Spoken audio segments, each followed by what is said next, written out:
Welcome back, everyone, to Bible Talk with Jesse. But before I introduce my special guest, I do want to say that I'm thankful for the many of you that have been requesting this type of topic. This is a platform where we allow people to come in and share their faith, whether they're a new believer in God or whether they've been serving God for many, many years. It doesn't matter. If it's a blessing and it encourages you and it motivates you to get closer to God, and that's the purpose of these type of discussions. Eventually we're going to open up the phone line so you guys can call in and ask my special guest anything you guys want, whether it's about his past, whether it's about his testimony, or whether it's about where his movement is going, or just about the movement in general. But once again, I want to thank everybody on the live chat, everybody who decided to chat, everybody who decided not to chat, all my subscribers, everybody who's liking and sharing, everybody who's even disliking. It doesn't even matter. You know what? When people come on here and they post encouraging, motivating, if you will, comments on the comment section, I want to thank you guys. I want to thank you guys because it seems like people pay attention more to the negative than to the actual good. But good will always defeat evil. So thank you for all you guys that are on the live chat and are encouraging each other. So without further ado, I'm going to go ahead and jump right into it with the founder of Lexit.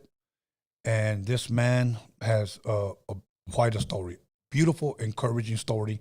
And I want him to share it with you guys. So without further ado, Jesse. Jesse, how are you doing? Doing great, brother. I'm blessed. Thanks for having me on. You know what? I didn't say your last name because I didn't want to butcher it. So how do you pronounce your last name? Holguin. Holguin. Yeah. Okay, so Jesse Holguin. Yeah. Okay. So now that I got it right, Jesse Holguin. Jesse, first and foremost, today is Wednesday.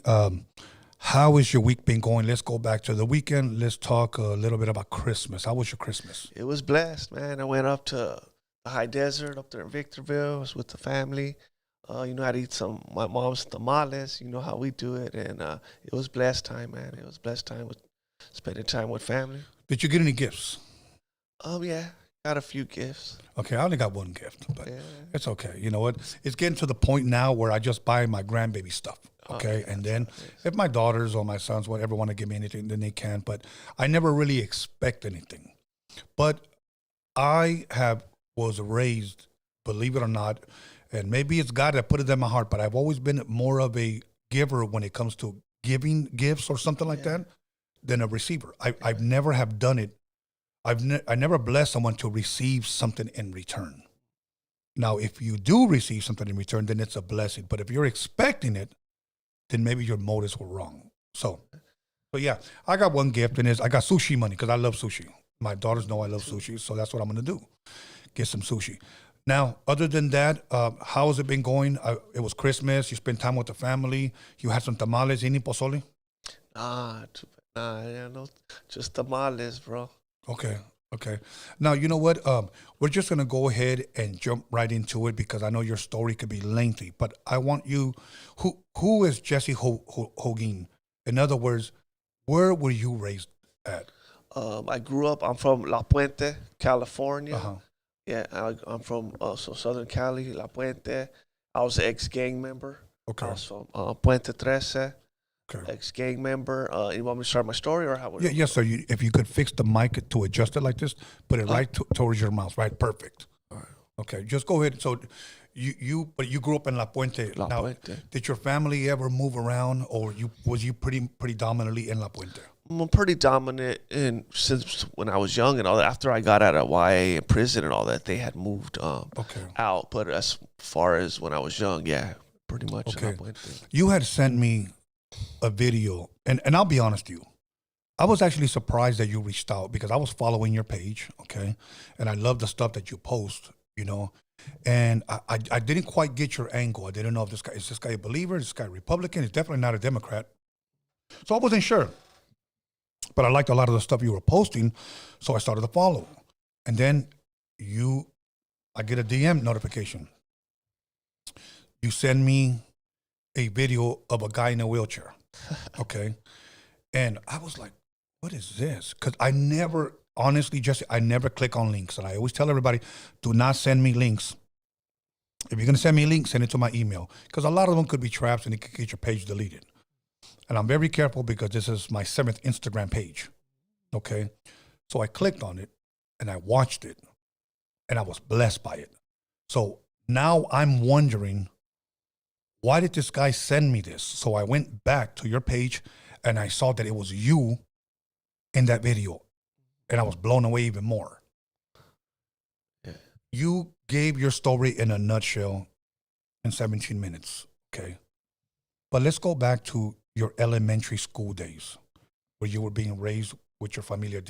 Were your mother and your father present? Yeah, they were present, but my dad was a former gang member, and all my uncles and my cousins and everyone, so they were all gang related. I grew up, I remember as being a child and all that, my house getting shot up, or just all the my dad's homeboys being around the house, and I used to always consider them like my homeboys because everybody would be like, that's so and so's son or whatever. Yeah. So, go ahead. You know, to give people a picture of what you're saying. So you grew up. Was your dad still an active gang member when you were growing up? He was still from a game, but he wasn't too much active because he worked and stuff like that. Okay. But so the guys used to come over and kick it in my backyard and things like that, and he would go out once in a while and stuff like that. But I don't know. Well, I don't know. He never told us or what he was doing or what's. What about your mom? Was she into that lifestyle as well? No. My mom was good. She was totally not into none of that kind of stuff. Okay. But obviously, she married a man that was involved in that. I get it. You know, and I understand some people do that. They love the man. They may not like what he's doing, but they feel loved, they feel protected, etc. Now, did your dad, obviously, he brought that element around you.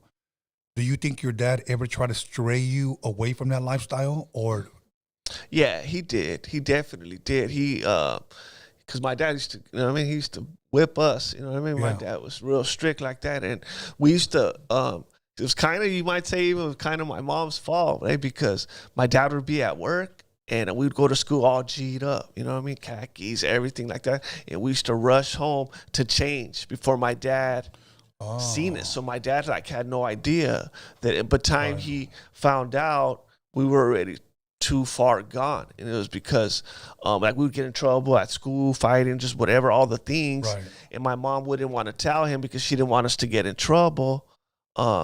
So like I said, my dad didn't find it because he would have smashed on us. My dad would have smashed if he knew we were like that. So by the time he found out, I think when he first officially found out, like when they raided my pad and got him, and they had him right there with guns to his head, and then got your son for a bunch of shootings and all that, that's when they were like, whoa, like that's when he knew. Wow. And okay, so you were in elementary school once again, as a young man, and you started seeing your uncles and your father being involved. Were they from the same neighborhood that you ended up? Yeah. Okay. And about how old is that neighborhood? Like, as far as like how far back, if you can remember? I don't know. It's old. I think 50s, 60s. Okay. Okay. And this is Puente 13. Puente 13. Okay. And about what age, if you can recall, that you started claiming Puente 13? That's funny.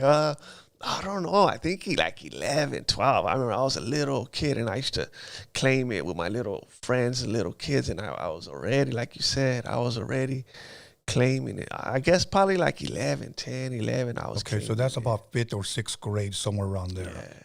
Yeah, because I remember going to, I grew up here in the city of Wilmington. For a short part of my life, I think till I was about 8 or 9 years old, I lived in the city of Compton. My brother, which I just recently had a awesome time with. My oldest brother is close to 70. And I had such an awesome time with him because I went and I asked them a lot of questions about my mother and my father that I never asked them while they were still here. And my brother is a great, this guy should be narrating documentaries or movies because he's very detailed. He'll tell you what kind of cologne they were wearing, what year, what song was on the radio, and if it was overcast or sunny that day. Like, that's how his mind works. So I asked him a lot of stuff, and then I asked him, did you ever get jumped into your gang? Because he was from a hood 155 from Compton. I know Compton. And he said, no, Tony, I never got jumped in. So I always thought he was a part of that gang. But he said, but I grew up with them when we were all small. So I would wear the Pendletons, the khakis, and everybody just thought I was from 155. When I would bring those guys over to the house, of course, you would hear them say 155. The reason why I bring that up is because the same way you possibly saw it with your father and with your uncles, I just saw it with one person, which was him. And it took one time for him to whip me, because when we finally moved to Wilmington, I grabbed a black marker, and on our house that we were renting, I wrote on our front door 155. And I was probably at that time in second grade. Yeah. In second grade. And when he saw that, he knew immediately, so he called me over. Who did that? And I said, I did. And I got whipped by my older brother. So when you said your father would smash on you guys, so you feared your father. Yeah, we feared our father big time. And we knew he would be against all of us. He tried, like, he didn't know that we did, but it was because, like how you said, in elementary and all that, like all my little friends from elementary, junior high, and all of that, they all the little around the body, you know what I mean? They all got into the gang. You know what I mean? Especially like all the little bratty kids in the school and all that, like all the ones played baseball with, football and all that. They all, like you might say, it was a good crop that year and all that, at that time when I got in and all that, because all the little dudes that I grew up with around my neighborhood, they all got into the gang. So it was all the dudes that all my friends. So it even made it even more. Growing up, and again, we're sticking to your elementary school days when you guys would dress a certain way, hair up and run home. Who was Puente Teresa's rivals?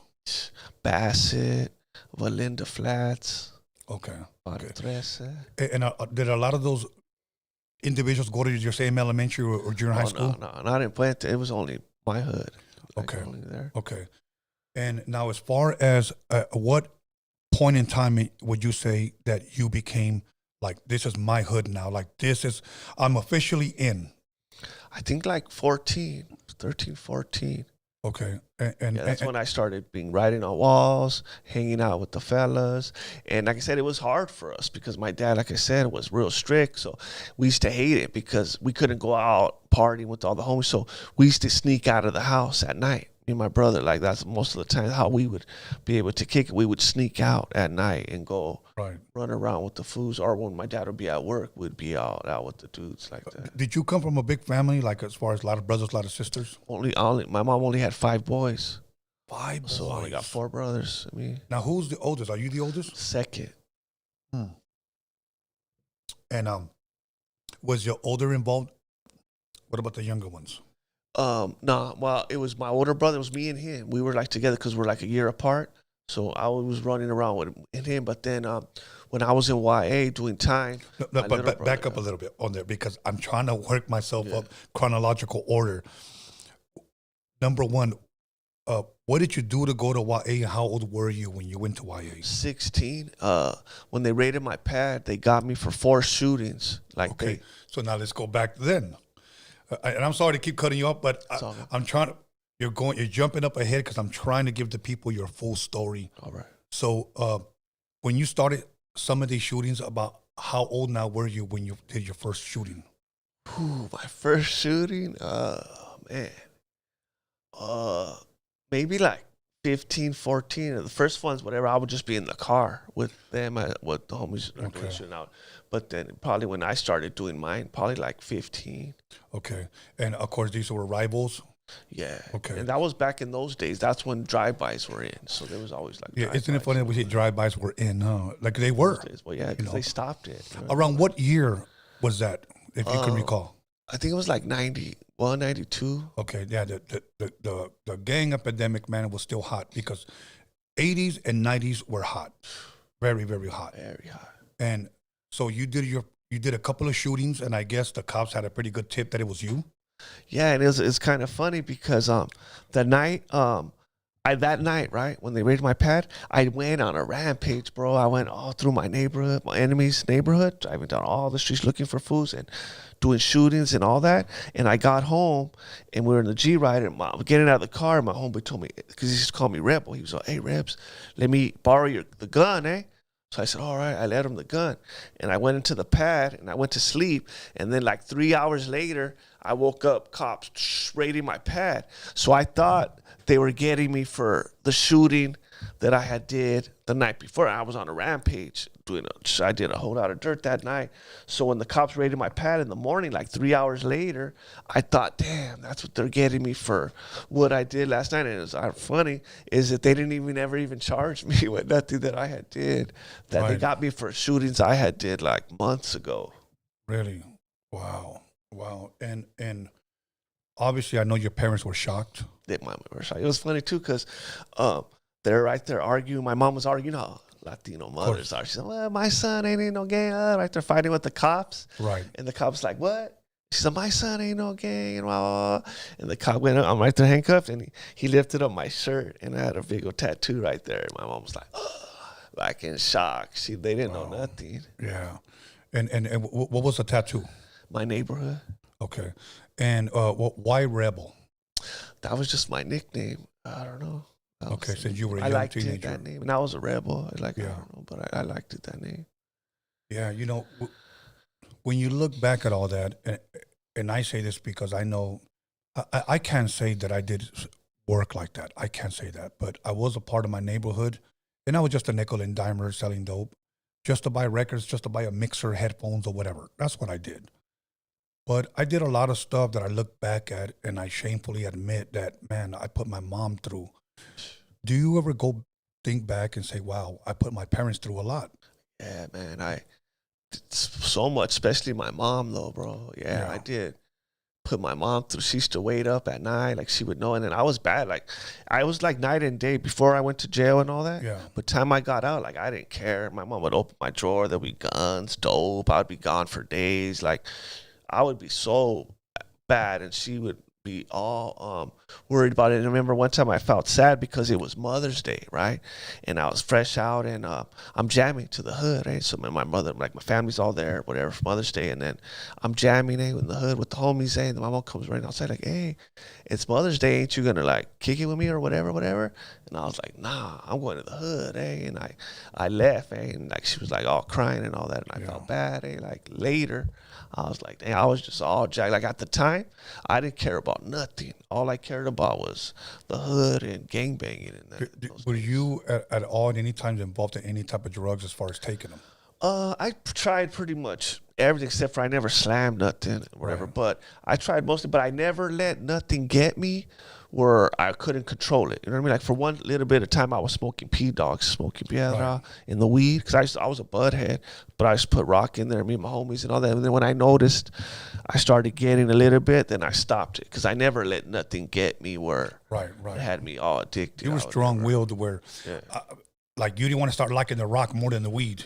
Yeah. And then eventually knowing that it could take you, because a lot of my homies, they would start smoking P-Dogs, and then after a while, they're just like, let me just hit this rock by itself. Exactly. And they all started going that way. Yeah. So I think I tried hitting weed like twice in my life. And I was a teenager. La verdad, honestly, I just never liked it,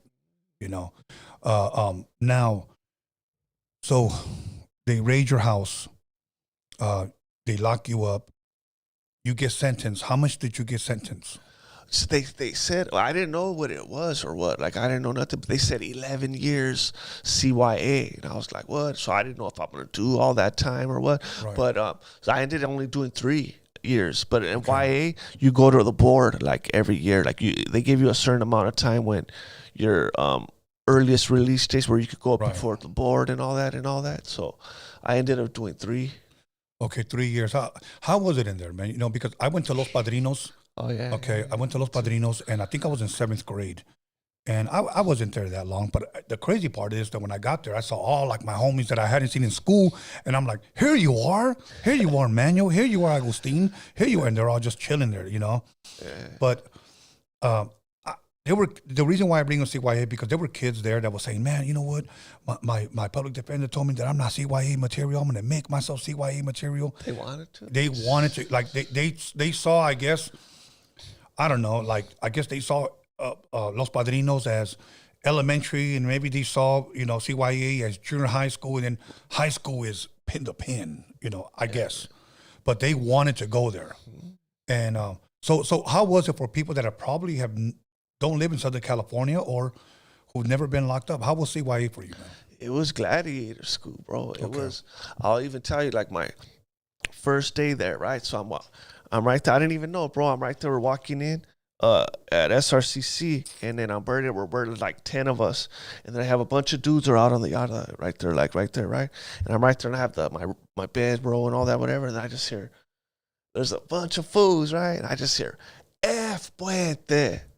I turn, and there's like a bunch of fools right there. So I don't know who said it. I look, and they open the door, and I'm walking, and I'm thinking, like, dang, how do they already know where I'm from? Hey, I just barely got right here. How do they know or what? And then as soon as we go in, right, and the staff's right there like corrupt, bro. They're talking a bunch of crap to us. They're like, we'll let fools go in your room and be getting you. And they were telling us all kinds of mean gacho stuff. Hey, they're telling us a bunch of like some bad stuff, a bunch of staff, right? So then I'm right there waiting in the hallway, and I was a little skinny kid, bro, little skinny old kid. And I'm right there in the hallway, and they're down the tira like that, and then there's big old fools in the doors and the cells, right? And they're all looking, and they're blowing kisses at me, bro. They're all blowing kisses at me. So I'm looking at them, and they're blowing kisses at me. And then I was like, what? But I was little and all that, but I was like a chihuahua. Hey, my mouth would start going up. So I was like, what, fool? Do that when the door opens, hey, I'll fire on you, hey. Throw a kiss at me like that when the door opens, hey. Right. See what happens to you. And they were like, what, little kid, we're going to get you, and this and that. And I was like, whatever, we'll see then. But I guess they were just testing me or whatever, because that was it. And then I'm in the shower, and they take me all the way down, to the last cell, and I get in, and some big old smile. So I come in the cell, and then they like, everybody who's been at SRCC, you know, they like big old thing, and they lock it, bam, bam, bam. My cellie gets up, and it's a big old blood, His name's Too Tall from Bounty Hunter, Watts, Dickerson Gardens. He's in there for like murder on a cop and all that. He has big old run. He's all big. Imagine Too Tall, his name is, a black guy, and his name is Too Tall. Yeah. And he gets up and all that, and he ended up saving me later, but it was always the Lord was always got me through. But then, so then they're like, hey, they right there, where are you from? And I said, Puente. And then one of my enemies was right there out the window. What? This and so I said, what? F you, fool, whatever. So I'm in the shower, and that fool runs up on me in the shower, right? My first day with the shank. Who asked you where you were from? Yeah, when I'm out the door, like, so where you guys from? And so we all say, and I said, for what? F you, dissed. And then I was like, what? And I said, where you from? And he said, and I dissed his hood. So he was like, all right, we'll see what's up, whatever then. And then he ran up on me in the shower my first day there. You know what I mean? So I go in the shower. I'm up butt naked. Little kids, like 4 or 5 fools in the shower. And this fool comes running up on me. Bam. And he has the fierro on me. So I'm like, this is the wall right here. And I'm like, whoa. And he has the shank like this close to me, And he's like, what's up now, And I was a skinny little kid, and he had size, You know what I mean? And and he's like, what's up now, What's up now? And then I was scared at first, And I was like, you know what? Go ahead. What's happening? Go ahead. Stab me then. What's up, I don't care. What's up?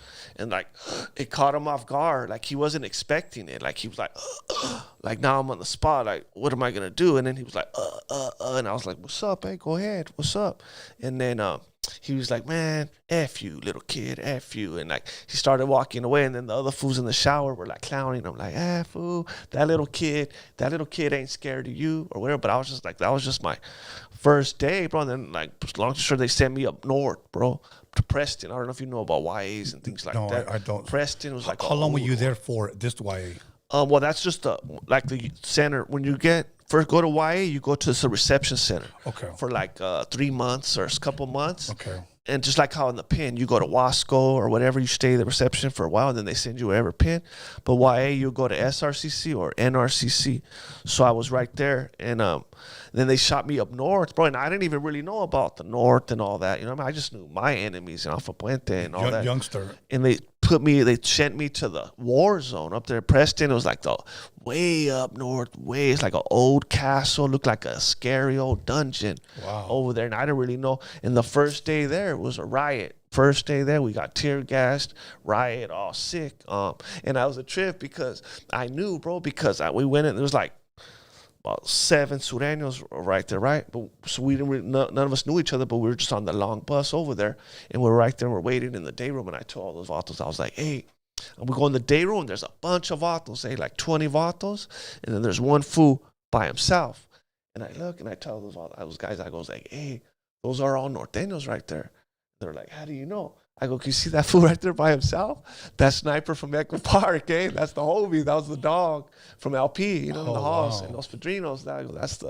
That's the dog right there. So those are all. And then sure enough, they were all Norteños, and we kicked off that night. Eh? It was a big old riot. So we got tear gassed, all sick. It was a big old riot, and then I'm in the hole, and then over there in the dungeon, it seemed like it was all them vatos because that's their backyard. You know what I'm saying? It was up there. So they were deep, and I was a little old kid, and you hear all these fools outside the window. And I didn't know how many of us were even in the institution or what. I don't know if it's only us 7 because it was sounded like all of them vatos out the door. Like a bunch of them, they were coming to my door, like in the window, and they're talking crap and all that. And I was like, dang. Where'd they send me to, eh? Yeah. But we ended up, it was cool. I went out in the yard. We were deep, and we were putting it How long were you in there for? 3 years. Oh, that's where you served your time up north? Yeah. Wow. I got all into the straight south side of row and all that. And you know what I mean? I was all sureño out. That's all I cared about was sur and all that. That's why when I shot me back to Hawaii down here, like at YTS and Ventura and all that, I was like used to being just down for the sur, you know what I mean? Down like that. So I had to get adjusted at TS and all that, like of not getting along with your enemies again, because I was just all south sidered out. Like, right. Because we had to be tight up there because it was only us. Let me ask you this. How was it when your family would go visit you? I only got like 1 or 2 visits up there because it was so far. But they tripped on me, eh? Like when I came, because I had braces, eh? And my mom came to visit me. I had like a black eye. My braces were busted. I had just got down with some norteño or something. And they seen like the way I changed, like the way I was acting, because it was gacho, bro, because we don't catch visits way up there. So I remember at that visit, it was only me. The only homies that got visits was me and Jolly from Ontario. He was from the Black Angels. It's a good homie right there. I heard he passed away, but it was me and Jolly from Ontario. So me and him were at visiting the whole time, and those vatos are deep, eh? You know what I mean? They all got visits. So the whole visit, me and Jolly are just looking at each other like, you know what I mean? We got to know what's up because there's all these vatos. And then it was a trip because they put us in, after the visiting, we were in a big old room. And it's a big old room like this, right? And it's just me and Jolly. And there's like 50 vatos, right? And it was like, bro, like a lamb with wolves, eh? They're all like around. We're like this, sitting right here, me and Jolly. And they're all around us like that. And they're all just looking at us, eh? Like that, eh? And then I'm looking at all of them. But not too long. I'm looking at them like,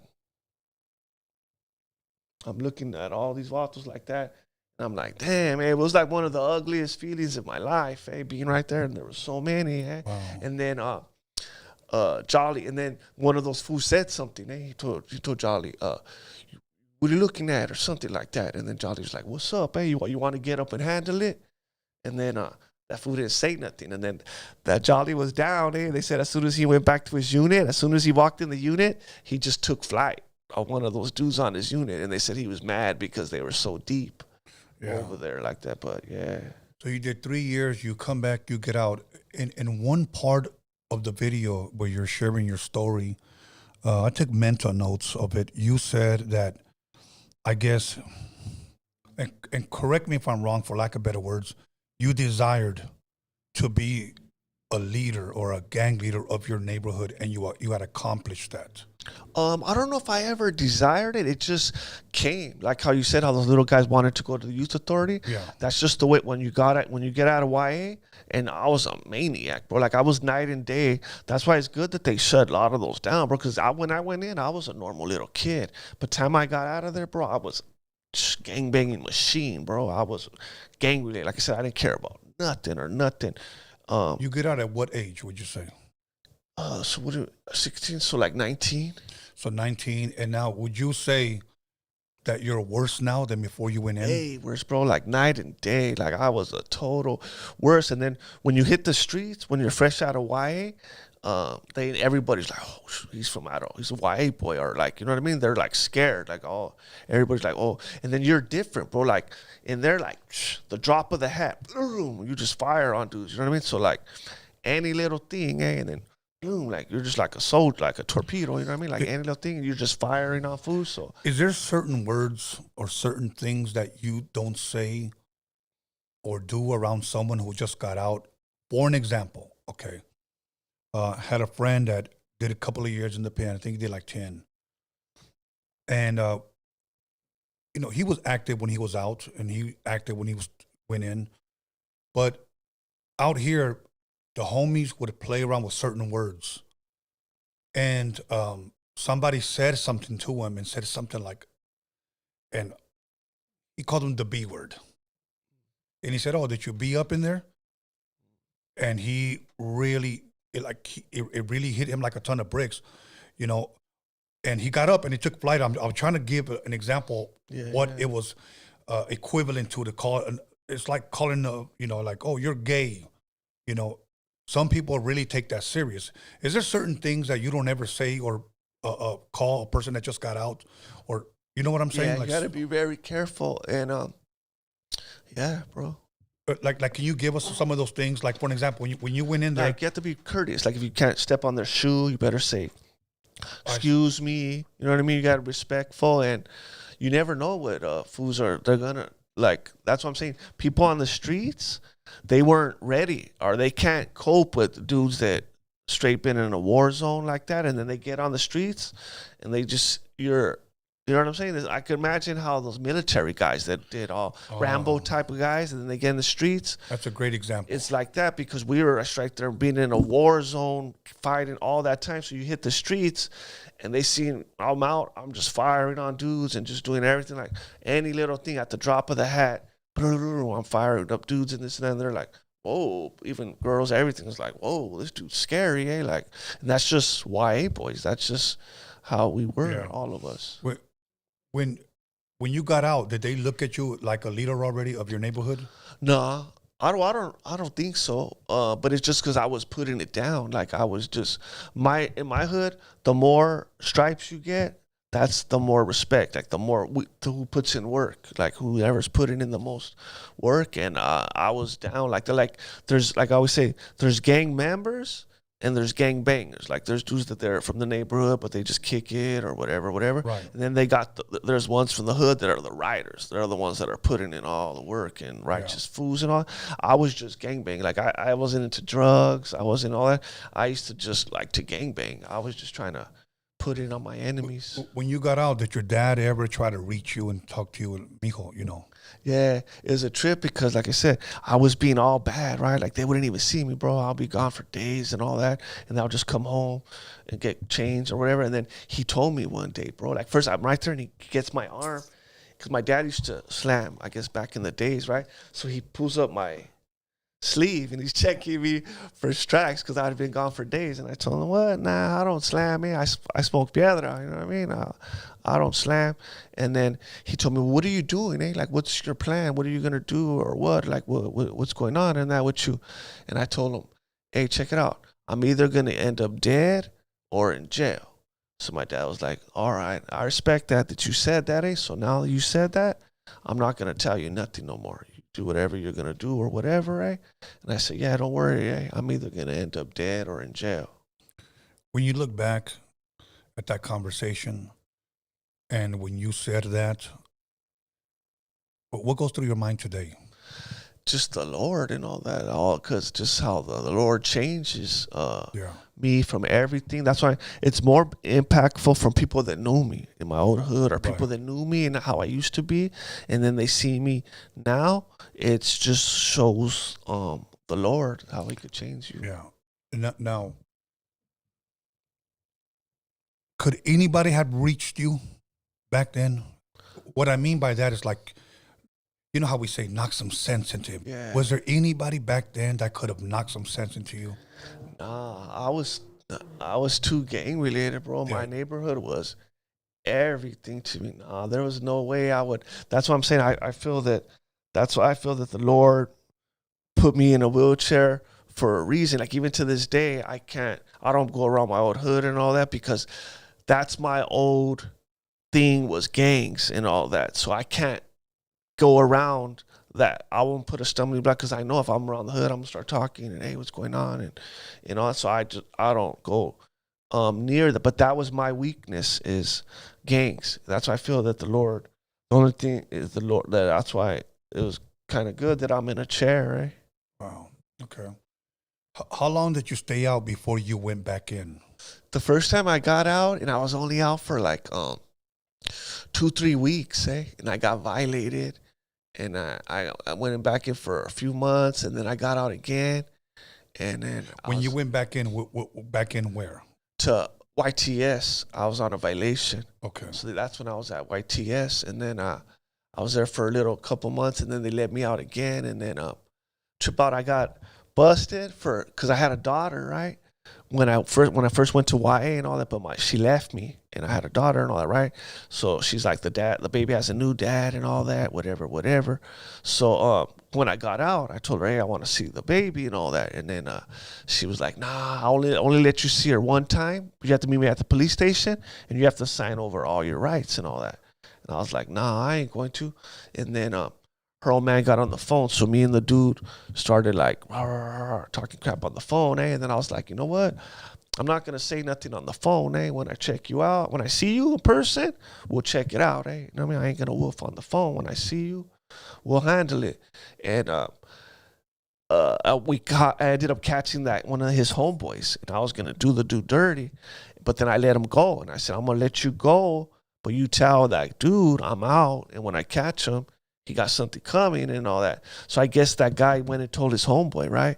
So I got violated, bro. My PO calls, and I was working, you know what I mean? And my PO calls me in, and they gaffle me up, right? And they take me back to TS. And I'm like, what'd you get me for? She said that that dude, I guess, was scared that I was going to get him, whatever. So they went and called my PO and said that I was threatening them. So I got a year violation, bro, and then they sent me up to Chad, and that's the most crazy YA, bro. They call it Pelican Bay for boys, like all the most riders, craziest fools from all the YAs, right. They sent them to this one place, and this is Pelican Bay for boys. It's like crazy. They sent me, so I did a year right there for nothing, man, just because I wanted to see my daughter. See, but that just goes to show guys that wolf on the phone or wolf on the internet, but yet they want to call the cops on you. Exactly. Okay. He was acting all brave on the phone. Yeah. So you do a year, you get out. What is your life looking at then? And how old are you? What, early 20s? Yeah, I was. And then that's when that's when I was running amok. And then that's when I was doing I was out for a little while. I think I was out maybe a year or almost a year. I was out for a while. And that's when I was the man around the hood and all that. That's when I ended up started being doing everything, and then that's when you say the man around the hood, because I want people that don't know this life or never been around this life to kind of get an idea of what does it feel to be the man around the hood. I know for some people it may seem childish, but I'm trying to bring it up to somebody again that maybe doesn't live here in LA, and maybe they're trying to understand your mindset, or how you were living. I mean, is it just kind of paint us a picture of what is it like to be the man of the... You know what, actually, it was like a job, man. Sometimes it wasn't no joke because I would always be the one, right? Let's say we're at the mall or whatever. We see our enemies or at a party or whatever. I would always be the first one. You know what I mean? My homies would always be behind me. So whatever's going down, I'm the one right there in the front. You know what I mean? So it would be gosh sometimes, you know what I mean? Because the fools could be strapped or whatever going on. Like I said, it could be at the mall, we're getting into it, or whatever, we're getting into it. So it was like a job, you know what I'm saying? Right. Then I would always have to be watching. That's how I was. I would always be watching my little homies, you know what I mean? Around that time, were you ever afraid to die? Yeah, I guess. Yeah, I was afraid to die. But I didn't know nothing about hell. I didn't even really know nothing about God, really, or too much. Right. I was a Catholic and stuff. Yeah, so you grew up Catholic. Were you one of those see me Catholics? And when I say see me Catholic, you only see me, Easter, Christmas. One of those Catholics, did you see me? I'm in church and I have a gun in my pocket, knife in my pocket. One of those guys. Were you ever heavy into church? Like, were your family dedicated Catholics? My parents weren't, but I spent a lot of time when I was young with my grandparents, and my grandma was like hardcore. So she used to take me to mass. So when I was in like Los Padrinos and all of that, Central, I used to go to mass every Sunday in there. And then, they have like a little Bible study during the week, the Catholic, whatever. So I used to go to that too. Did you ever learn anything, or did you just go just to kind of like, okay, this is how I was raised? Yeah, I never learned nothing. Yeah. So now, okay, you go again, you do 1 year, you get out. what is going on with Jesse right now? So you said it was like a job. You're out. You're probably at your worst. What happens next? I was just being with a bunch of girls. You know what I mean? I was the man around the hood. I was building up my hood, Yeah. just like that gang banging. And I almost got in trouble because that was when the peace treaty with the big homies and all that stuff started coming in. And I was one of the reps for Puente. You know what I'm saying? So I was one of with the reps, and I was still gang banging, bro. I was just like, I'm telling you, bro, I was like on a death wish and all, because I'm supposed to be keeping my homeboys in line, you know what I'm saying, not to be doing anything, and I would be out gang banging doing that. And one time, one of my enemies saved me, bro, because I'm at the meeting with the big fellas, you know what I mean, and my enemies, they used to always snitch on us, eh? They always be, Vatos en Puente, and they're crying, but they're like, the Vatos been riding up in our neighborhood and this and that. And it was me, bro. I did it, eh? Oh, wow. So then they asked that dude, who was it? Who was it? Give me some names. That dude was like, I don't know, eh?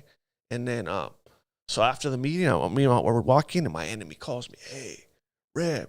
And I'm like, what's up? And he goes, come here. And he's like, hey, you know that was your name, ese, on the wall, eh? And I told him, Spence, you know what?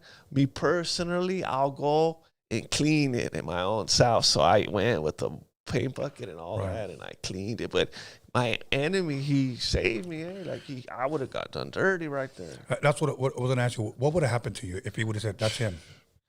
They would have, for sure, I would have got beat down, all sick right there, or who knows what or what. Yeah. Wow.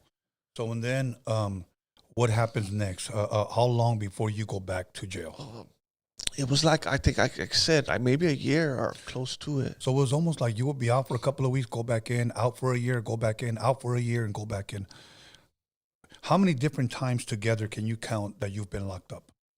Oh, even before that, just being when I was a little kid, 14, and all that, for G rides or assault and things like that. I would be in Central. Like for G ride, I was in Central, and then got busted for assault and all that. So then I was in Los Padrinos, and got a few times, little time. And then, like I said, I went, that first time when I got out, I was only out for like 3 weeks, and I got violated. And then I got out, and I was out for like maybe 3-4 months. And that's when I got that year. They sent me up to Chad. And then got out of that, and that's when I was when I was the man and all that. And I was out for like a year, and I got busted for another shooting again. Wow. So I want to start getting into where you ended up in the part of your story. I believe you said you ended up going to the pen and somebody began to witness to you. What year was that? No, not in the pen. Okay. It was at my job. Because even though, that's one thing too, even though I was all gang related, all knucklehead and whatever and all that, I always had a job, bro. I always worked. I was a good worker. You know what I mean? I always worked. I always had because my grandparents and my parents always taught us to work and like that. You know what I mean? So even though I was all gang related and all that, I always had a job and all that. So I was a painter, and I was working with my boss. He was an ex-gang member from Eastside Baldwin Park, and he was sharing the gospel. How old were you still early 20s? Yeah. Okay. 22, 23. So he just decided one day just to share. Yeah, and we were gonna do a shooting that night. Like we already had the stolen car and the guns and all that. My homies were just waiting for me to get off of work, and we were gonna go do another shooting. And he knew that I was a knucklehead, and he knew I was all gang related and all that. And so he just, as we're working, he just started sharing the gospel with me. That's why I always tell everybody, don't ever get discouraged. Like if you're sharing the gospel with somebody thinking, oh, this little knucklehead, he ain't hearing me and all that, because I heard what he was saying, you know what I mean? Even though he would have, and if he probably thought at the time, oh, this little knucklehead ain't listening to what I'm saying. But I heard what he was saying. And like I said, at that time, I achieved the greatest you could hope for. Like I said, I was like a ghetto superstar around the hood. I had girls, power, everything. I was even one of the reps. I was all that, but I just wasn't happy. There was just something where I wasn't happy. Yeah. So he began. How often did he share the gospel with you? It was just that one time. Okay, and that stuck with you. I just never heard it the way he was telling me. Like I said, he started telling me that I could go to heaven and things like, and I was like, what? It's that easy? All I have to do is ask Jesus to forgive me and I could go to heaven? And he's like, yeah, that's it. That's all. You know what I mean? I never knew none of that. You know what I'm saying? I never knew. So he was telling me a lot of things and I was like, whoa, I didn't know that. I didn't know none of that. Did you, when you were listening to him share the gospel with you, was it hard for you to believe that you can go to heaven? I don't know. I didn't really think about it. Yeah, I told him that. Want me to do my story right now? Yeah, go for it, man. Yeah, because I'm jumping those parts to it. Yeah, I'm trying to. Yeah, well, yeah, but yeah, he so I'm working with my boss, right? And I was like I said, we were gonna do a shooting. We had the car, the guns, all of that. So I'm working with him, and he's sharing the gospel with me, and I never heard it the way he was telling me, and he's telling me about Jesus and all that kind of stuff. And then like I told him, I was like, you know what? That sounds good. Hey, maybe one day if I ever get married or something like that, maybe I'll go to church.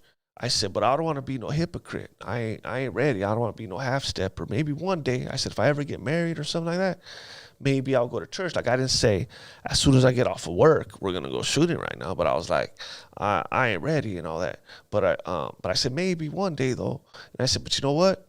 I don't think I could be forgiven. I did too many things. And then that's when he told me, like, nah, you never heard the story about like King David in the Bible? And I was like, nah. And he was like, he was a great man of God, and he was sleeping with the soldier's wife, and he had a soldier killed. And he was telling me, and I'm listening to him, and I'm like, all right. And then I went, and we're right here nearby. I was at Long Beach, Beach College. Yeah, right over here, yeah. Yeah, I was at the Long Beach College right there, and we're painting. And so I was in a room by myself, and I was in a room all by myself painting. I was a painter. And I thought about everything that he said, and I just said, God, I didn't know how to pray. I just said, God, help me to change. And then as soon as I got off of work, I went and we did the shooting. Got in the shooting, boom, boom, boom, boom. We got in a high-speed chase, crashed. So I'm in the county, and I got 7 felonies. And I already did years in YA for shootings, and I'm still on YA parole. Everything. And that's why all the dudes in the county, they were like, man, hey, you did all that time, all that for shootings, hey, you didn't learn your lesson, hey. So you know what I mean? Yeah. I always shoot that. That's like me. I was like, nah, that's the only thing I would get busted for was for shootings.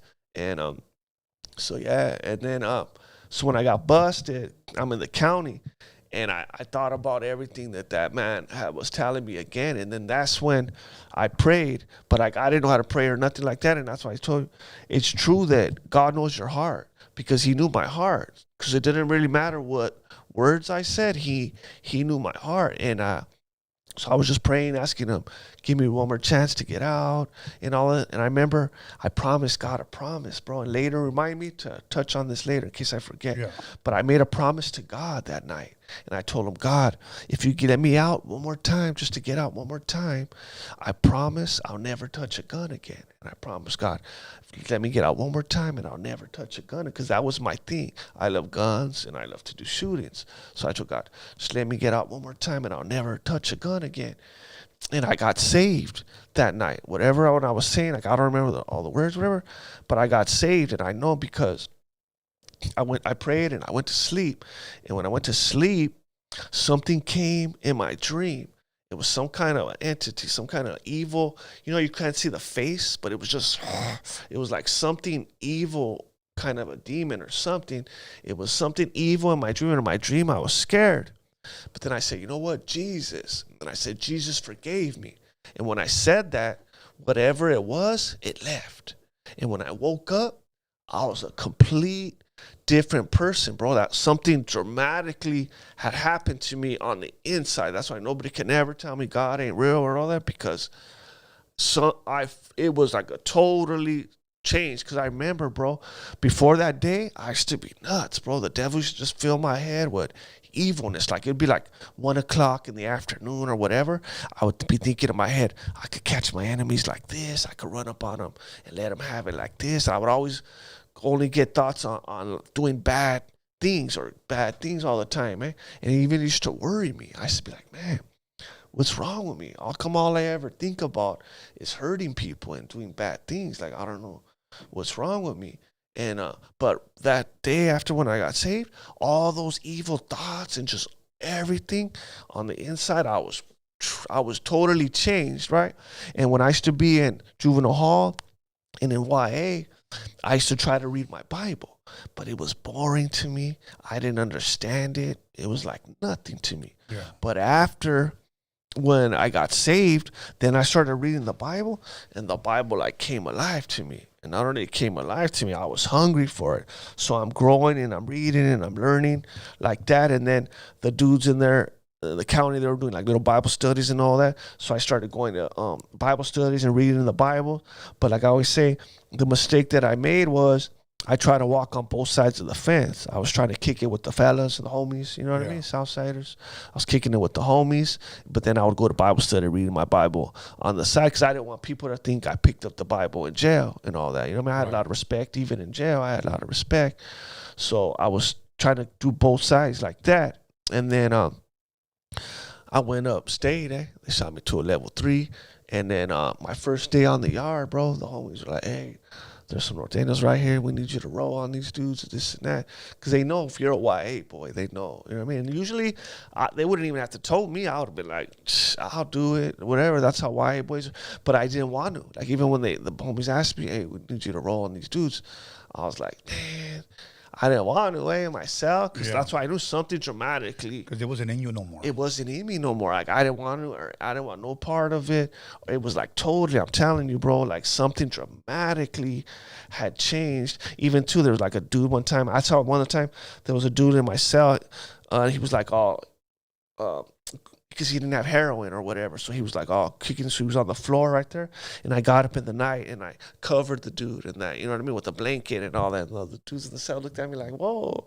You know what I mean? Like I could just see the Lord was like changing me. Like I was already changed, but it messed up because I did it. I rode, started getting caught up, going to the hole, putting it down on the yard. So I was like slowly but surely falling away, you know what I mean? Falling away like that in the pit. And how many years did you do? 3.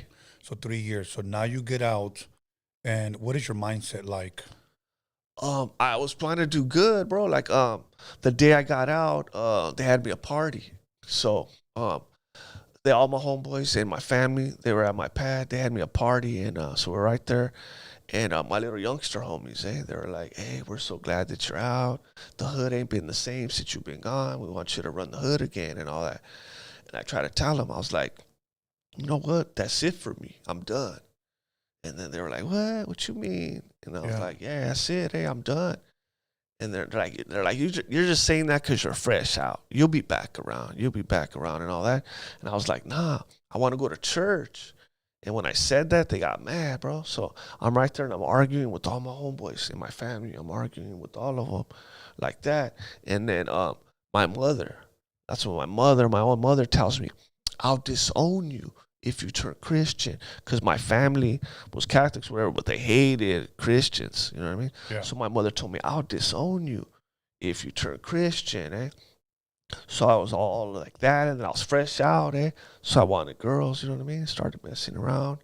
One sin leads to another, and then it was a trip because I was doing good, right? So I got a job, and I was out for a few months messing with chicks, just only checking with girls and all that.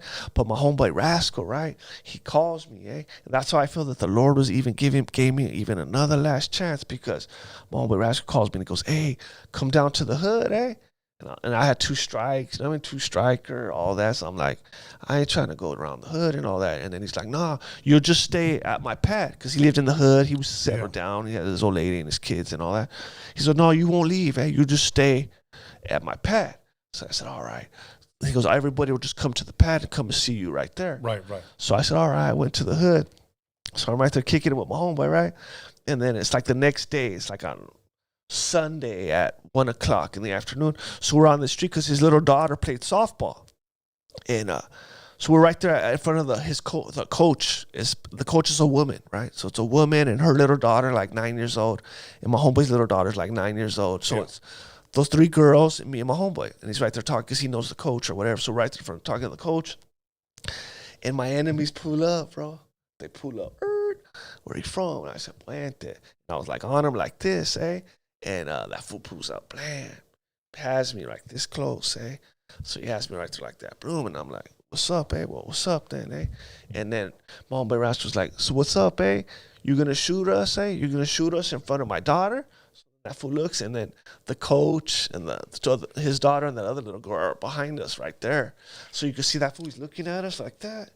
And he's looked like, and you could see like, he was like thinking like, Yeah. He was like, should I like he wanted to, bro. He was gonna blast us. And he was like, should I? You could tell he was like thinking, eh? He was like, should I, or what? And I got shot soon. And then, so then whatever, he jammed. And then that night, we go rolling around, eh? So we're rolling, strapped, looking for these fools, eh? And I remember I'm in the back seat of the car, eh? And we're rolling, looking for these dudes, eh? And I'm like, I can't believe here I am again, eh? About to do another holler.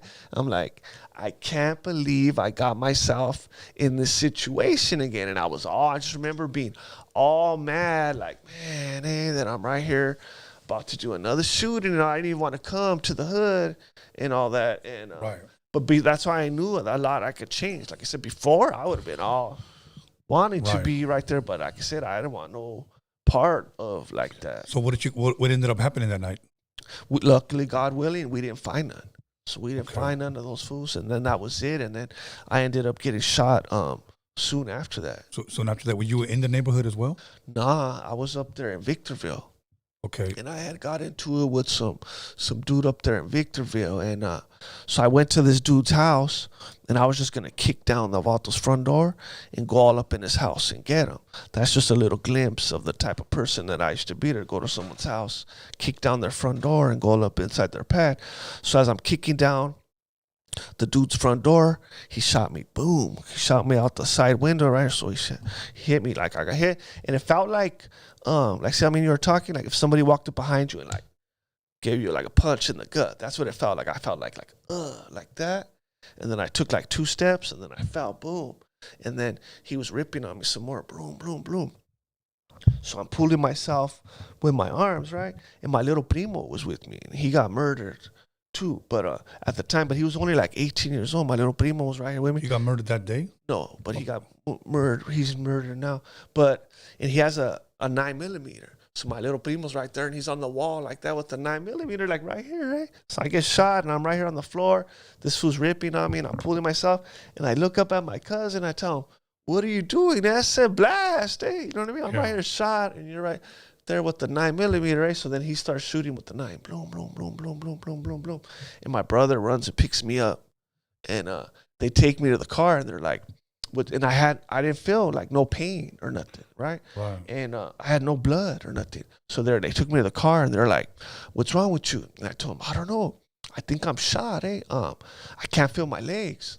And then they lifted up my shirt, and then they're like, "Yeah, you're shot." And the reason I had no blood is because the bullet, it went through my lung, and it went into my spine. So all my blood was going into my lung, and I was choking on my own blood. So as soon as I still got the bullet. It's in the core of my spine right now. Like, here's my core of my spine. The bullet's right in the core of my spine. I still got the bullet. And so as soon as they tell me that you're shot, I got scared, bro. As soon as they told me you're shot, I was like, oh, man. So I tell myself, hang on for the ambulance. Hang on for the ambulance. So then the ambulance comes, and the cops, the ambulance, they're on me, and they put an IV, and I hear them talking. And they're like, he's not going to make it. His only chance is to call for the chopper. So they tell me, we're going to air vac you, hang on, and all this and that. So now I tell myself, hang on for the chopper, hang on for the chopper. Right. So then the helicopter finally comes, and they put me in the chopper, and we're flying. So we're flying, and as I'm in the helicopter for a while, then I just start feeling it, bro. Like, I feel like if I'm dying, bro, like I'm right there, and I'm choking on my own blood, and I righteously feel like if I'm going to die, like at any second. So I got scared. I started thinking about everything that I learned about God and all that when I was busted and all that, like everything I learned. And I knew I was kicking down that dude's door and all that. And so I got scared. So I just started calling out to Jesus. But it wasn't like, I wasn't like, Lord, help me or anything like that, because I thought I was gonna die at any second. I only didn't want to go to hell. I was only repentance. It was only, forgive me, Lord, forgive me, Jesus, and all that. And it was a trip because I was all emotionally, physically, all that, all jacked up. But once I started calling out to Jesus, I felt a wonderful peace came over me, and I can't even describe it in words. It has never happened ever since that day. I just felt like, I almost felt like if I was glowing or something, but I wasn't. But it felt like, I just felt like so, like at peace, and I was all right. Like I just felt something happen dramatic, like something. And then I remember they took me in, and I get to the hospital, and then I just remember I looked down like this, and they had like a big drill, bro. I ain't even lying, bro. It's like a righteous drill. And I look, and I just see the drill go, and just the blood starts squirting, like you know what I mean, when it goes, the blood squirts. So I just look, and I just see all the blood squirts like all over it.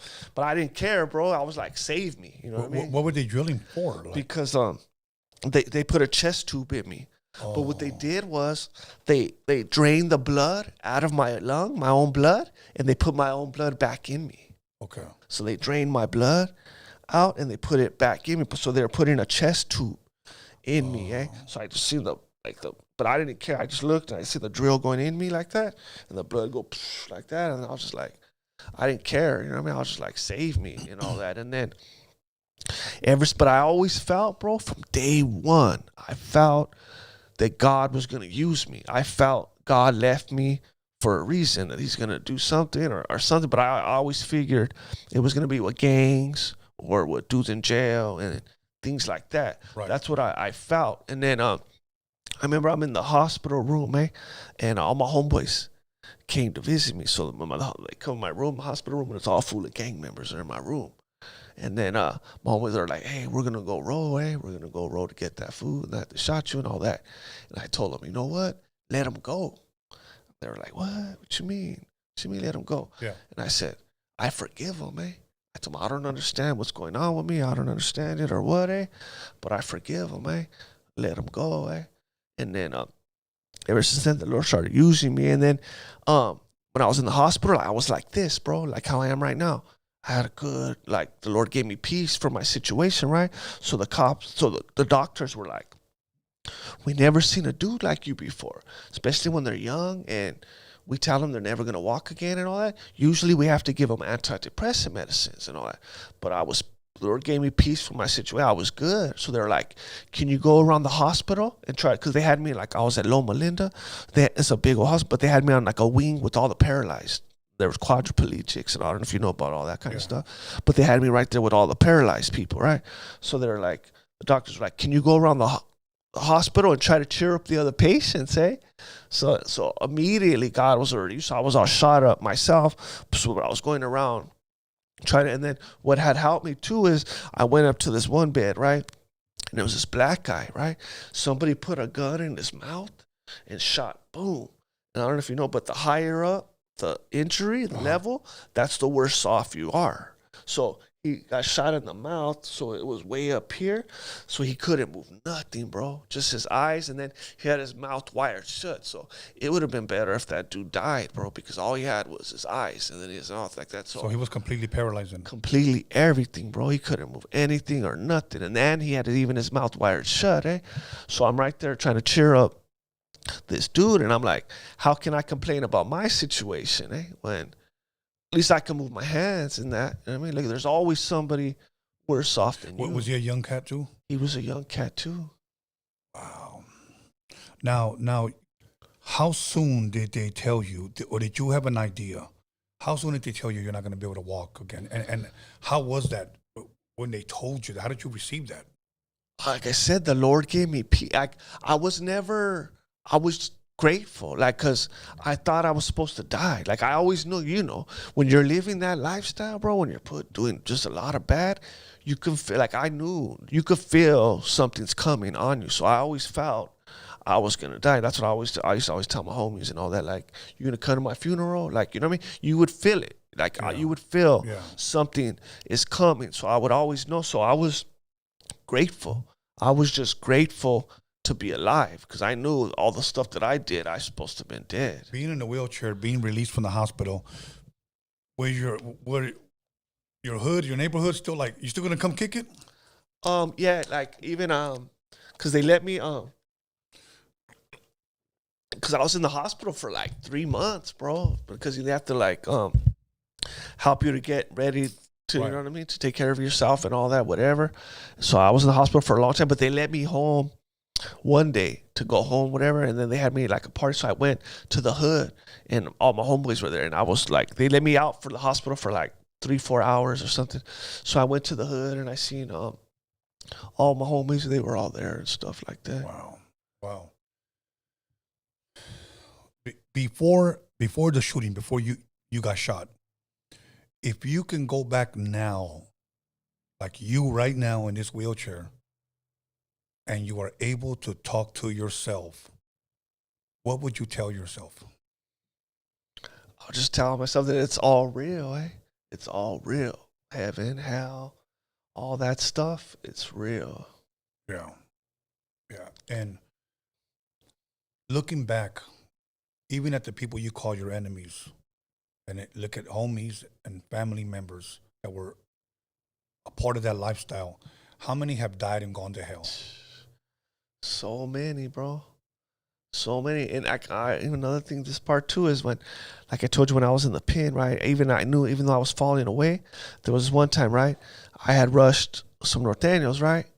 And then I went to a Bible study in there. They had like Bible study, Christian Bible study. And one of the dudes that I rushed was in the Bible study, eh? Oh, wow. And I turned to him and I apologized, eh? Really? I was like, and he was a Norteño, eh? And I told him, hey, sorry, that I rushed you and I did that or whatever. That's how I knew that the Lord, that something was changing. Yeah, no ever would I have did like that before, like that. Do you ever look back and trip out and say, man, I would have never done that. What's going on with me? Yeah, so much stuff, eh? But like I always knew, bro. I knew from day one, like I said. So that's why as soon as I got out of the hospital, I started going into juvenile halls, eh? I started going into little juvenile hall, and I was going in there and I was doing Bible studies with those little kids in there, and they loved me in there. Eh? I would go in there and I would tell them, I used to be like you little kids. You know what I mean? I was in. What made you do that? What motivated you? Is it something like, let me reach the next generation before they end up like me type of deal? It's like I told you, is because I just felt that the Lord was going to use me, and He left me.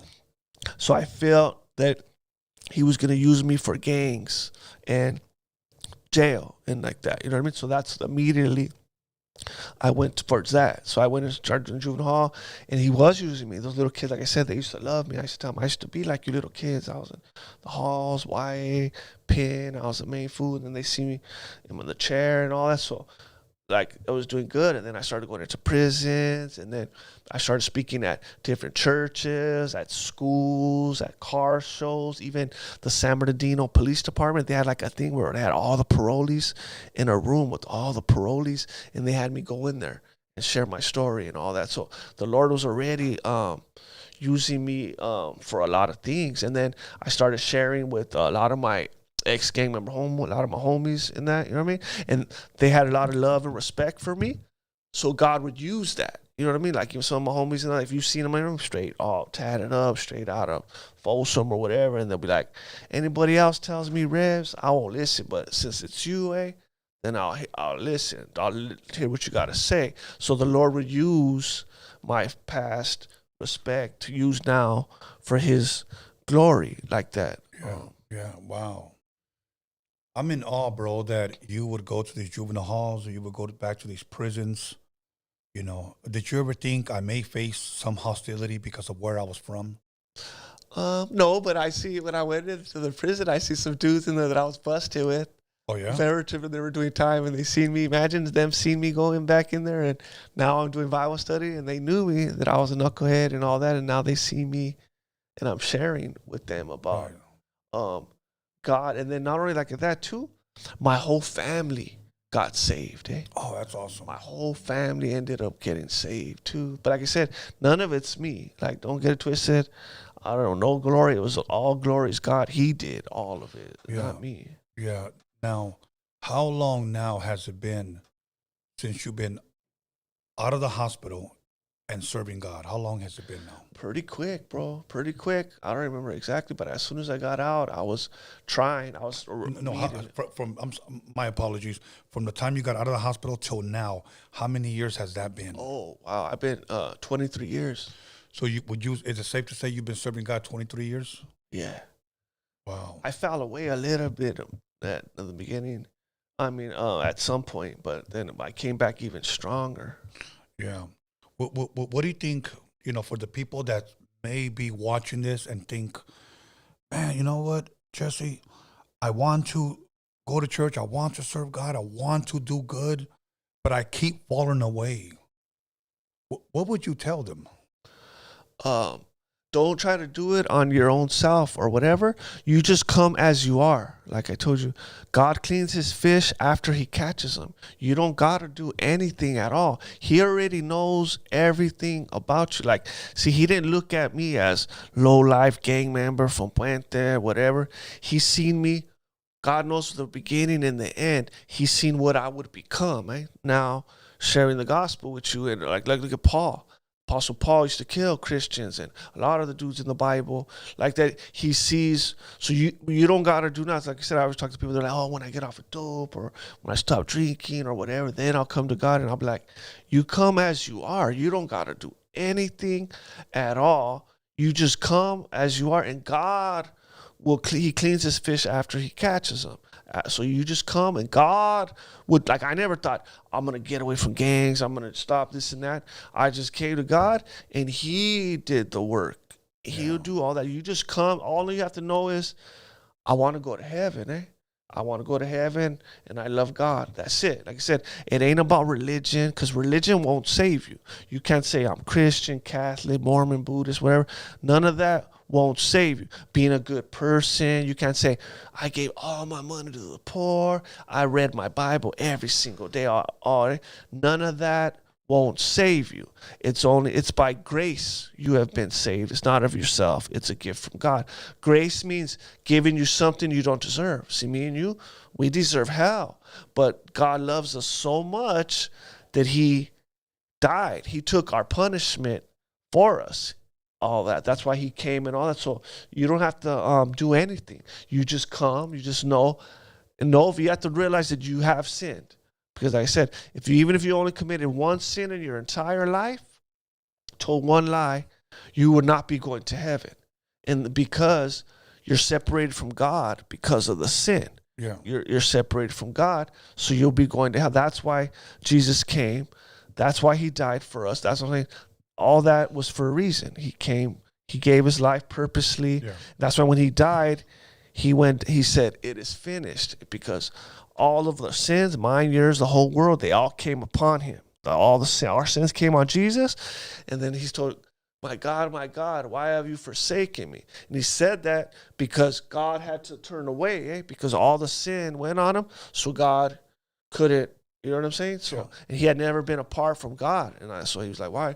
Because all of the sins came upon him. But then he died, and then he rose, and he defeated. But he's the way to heaven. That's something you could say, I'm no religion, but I know I'm going to heaven because Jesus forgave me my sins. Jesus died for me. He's the way, the truth, and the life. Awesome, man. I'm glad you're encouraging and blessing us with your testimony. We're going to open up the phone lines in a little bit, but so it's been about 23 years since you were released from the hospital. And do you ever pray possibly for your healing? I did maybe at the beginning, whatever, but not too much, bro. I've never too much, bro, because I always said, because I feel my story and all that, it's more impactful when they see me in the chair and all that. So I told the Lord, if this is to give you glory and all that, right, then so be it. And then remember I told that, I can't remember that. Remember I told you that other part to my story? Yes. Remember I told you I promised God, right? Yes. That I would never touch a gun again if he gave me one more chance. So trip out. My little cousin came, and he came with a Fusca, right? And I, boom, got the gun. And a few days later, that's when I got shot. That's why I told you, don't make a promise to God Yes. and not keep it. And then I'll even give you another part to my trip out on this was weird, eh? That last shooting I did, right? So we crashed, boom. And then me and my homeboy, we get out on this side. We're running this side, and the other two homeboys run the other side, right? So me and my homeboy running side by side, the cops following us. So we're running like that. Me and my homeboy side by side, and he tells me, your Fusca revs, because I still had my gun right here. And as soon as he tells me that, he starts running a different direction. Wouldn't you know it? Cops following me. So I'm running, and there was like a little hill. We're like in front of a school. Like there was like a little hill. So as I'm in the air, I throw my gun, and I took a little tumble. But I was young and shape, you know what I mean? I took a little tumble. I should have got up like nothing and ran, right? So when I fell on the floor, boom. I'm on the floor, and my legs don't work, bro. Exactly how they are right now. I'm on the floor, and I'm trying to get up, and it's like something's holding me down or something's going on, and I'm like trying to get up, and my legs ain't working. So then the cop comes, gaffles me up, boom, boom, boom. The cop's like, get up. And I'm like, I can't. And the cop's like, what do you mean you can't get up? And I'm like, I don't know what's wrong with me, officer. My legs don't work. And then as soon as the cop picked me up, my legs were normal. But I didn't really trip too much at what had just happened because I'm thinking, he got my Fusca, put it on the car. I'm thinking, I'm going to get all day. You know, I'm just thinking, damn, got busted for the shooting. I was only thinking about that. But I didn't think about, hey, that was weird as hell that something was like holding me down or something weird happened where my legs weren't working right now. Something that weird had happened. And I ended up getting saved that night. Wow. Wow. I don't even know what to even ask anymore. Let's when we started speaking and I shot you my number or you shot me your number, I believe, and I said I want to have a conversation with you. And you said sure. And I asked you, okay, what exactly is the Lexit movement? Because you are the founder of the Lexit movement. So we've heard your life in a nutshell here in this conversation. Then we heard your testimony. Now what I want to get into is the Lexit movement. What is Lexit for people that don't know? And why did you start this movement? It's the Latino exit from the Democrat Party, and we're Latino, we're conservatives, Christians, we love God, and I was a lifelong Democrat. Like I was a Democrat, and just like most Latinos, we grow up automatically, like blacks too, thinking we're Democrats. Like I always told my parents, and they said we're Democrats. And I said why? And they said because Republicans are for the rich whites, and the Democrats are for minorities. So I grew up automatically like that. But then when I got saved and as I started growing in my faith, reading the Bible and just growing in my faith with the Lord and all that, I was like, as a Christian, I can no longer support this party. That was when like killing babies, and then Obama started making men go in women's restrooms and just like everything from the Democrat Party. I was like, as a Christian, I can no longer support this party, right? And then then when Trump came, like I didn't know nothing about him. Like I didn't even go for him. I was going for Cruz, right? I didn't know nothing about Trump or nothing like that. So and then when Trump won and all that, and I just seen it, I was like, dang, he did great from whatever I seen. He was like the greatest that I ever seen.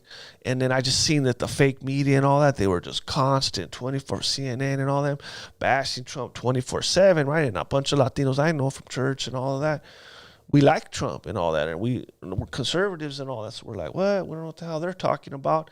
And then right at that time, Candace Owens came out with Lexit. So when she came out with Lexit, I was like, you know what? We need to start something for the Latinos. So Lexit would be exit of the Democrats for blacks. Yeah, Candace started for the blacks. Okay. So then I started one for Latinos, and as soon as I started, we blew up. Yeah. And I feel because at Lexit, we put God first above all things. Because there's a bunch of other organizations, but none of them represent the Lord like we do. We don't even with politicians, because I have senators, governors, all that, always getting at me wanting our endorsement and all that, Yeah. and we won't. We don't. That's why we even take heat from the right side, because we're like, nah, only if they're good. If we feel Yeah. that they're good, and that's when we'll back them, and we'll call it out both ways. If there's Republicans that are doing bad, we blast them too. We'll call them out. And how long has this movement been around now? 5 years. 5 years, and it's going strong. Now I want to ask you this. Trump, I guess, won't be in the ballot in Colorado. Like, they don't want him there. Okay. Why do you think, and I'm going to use it this way. Why do you think they're afraid for him to go back in office? It's big, bro. Like, I don't know how much you know about, like, the whatever you want to call them, Illuminati, New World Order, Deep State, whatever you want, the man, whatever you want to call it. They control everything. So they do exist. They're gonna pave the way for anything in Revelation. If you know about the Antichrist and all that stuff, Yes, there's all has to do with all of that. So there's some of those on even the Republican side too that are Illuminati and all that. So it's all about that. See, he's going against their agenda. They're not. So that's why if you see, they're all kitchen sink at him. And I don't think he'll make it. I think they'll kill him before they let him come back in, because you see their heads are exploding on him, and that's how you could see what's going. Even some of that's how it was. That's one thing good about Trump, is because for us, he exposed all the Illuminati, whatever ones on the Republican side, because you see the ones on the Republican side that are anti-Trump and all that, it exposed that they're no good ones too. But I don't. They cheated, bro. They cheated like last time, and they'll do whatever, bro. They'll do whatever. So you don't think he'll make it? My personal opinion, I don't think so. I don't know how they'll let it, bro, because they're doing everything they could. I mean, if you go back to JFK, they killed him on national television. Exactly. But how do you think the world will take it for those that possibly do like Trump, and say something does happen to him? How do you think they'll take it? You don't think that there will be an uproar? I don't know, because we're two different things, eh? Like this our side and that side. If it was from the left, like if that happened to Obama or something, then I would say because you know how they are, the other side. But the Republican side ain't like that, eh? They're not violent and all that kind of stuff. If it was, like I said, if it was Antifa and all of them, then they might something. But I don't know. Look they raided his house. They didn't do nothing. Like all these things, all these charges, corrupt things. And what are they? They ain't never did nothing and all that. So I don't know if they. Who knows or whatever. So it's safe to say that they're afraid of him just talking about him and exposing them pretty much for who they are. Because he kind of does. Yeah, even he a does. lot of times he even exposed Epstein long before all that. I remember he was calling out. Well, they're dropping the names soon. I heard of people that were at Epstein's island, and I think the public should know, because like we know like Beyonce, we know Jay-Z, we know John Legend, all these guys, bro. P. Diddy probably too. Yeah. Now here's my thing about that, is that, and I'm eventually going to talk about this when I get together with my other co-host. But my thing is this: what were those people doing at that island? Exactly. Like, we know what was going on there. And why can't we see it? Even Epstein's dead. That Maxwell lady, she's busted. Yeah. Why can't we see that? Yeah. You guys are raiding Trump's house. You're over there looking at his wife's panty drawers. All you guys are doing all that, but we can't see Epstein. He's just a pedophile. Like, what possible reason? The FBI is all corrupt, bro. Yeah. I mean, Epstein for sure got taken out. He didn't hang himself. He got taken out because he probably knew that he would probably talk. He was a loose end. Get rid of him. Big names on there. Big names. And let's see if they release it. And this, my thing is this, that there were a lot of people saying that if Trump got voted in, the first time that they were going to leave the United States. None of them left. None of them left. They lied. Okay. They're saying that again. And then just recently somebody said, and again, this is just social media. I don't know if this is true. Kevin Spacey, I guess, just beat a couple of cases where he was pretty much, they were saying he was a pedophile.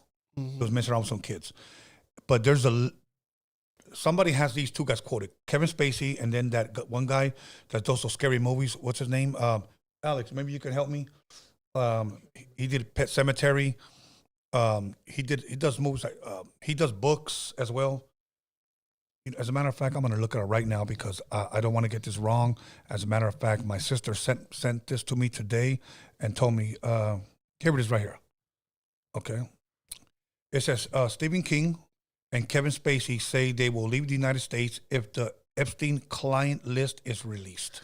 Wow, how could they say that? Yeah. That's foul. That's what I'm saying. These Hollywood celebrities, it's all foul, bro. Yeah. There's been so much coming. They're all a bunch of pedophiles. And here's my thing. Like, okay, if you want to leave the United States, don't wait for the list. Leave now. Just leave now. Like, nobody cares. But that shows you're a pedophile. Yeah. I mean, why do you're trying to do all that because of a pedophile? Yeah. And you know what the sad thing is? The sad thing is, man, and I don't want to stray too much from, but since we're talking about the Lexit movement, my thing is that the majority of the time that these children are being molested, it's always little boys. At least that's what it seems like. Seems like it. Did you see Sound of Freedom? Oh, yes. Oh, yeah. Jim Caviezel, yes. Oh. Oh, man, that movie, there were some parts of that movie that really, really touched me, bro. Like, I got really, really emotional. And it's just hard, man, because these are beautiful, innocent kids, you know.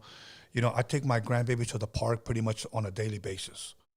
They have bikes, so they love to take off now. They love to run. It's so full of energy. But there's two of them because there's twins.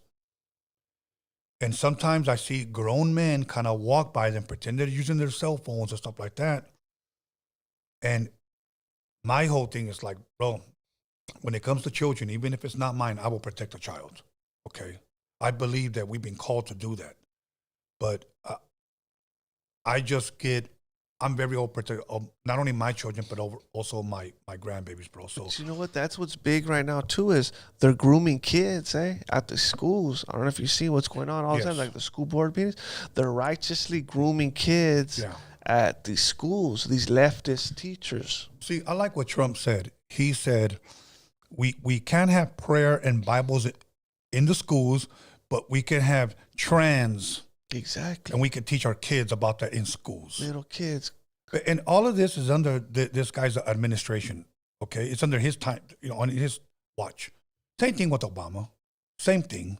You see, they were trying to say we could take your kids after 12 years old. Right here in Newsom, if you don't let your kid be a trans at 12, you could lose your kid, eh? Like, is that ridiculous? I know. That's another guy, bro. So 2024 is around the corner, okay? We got about a week left.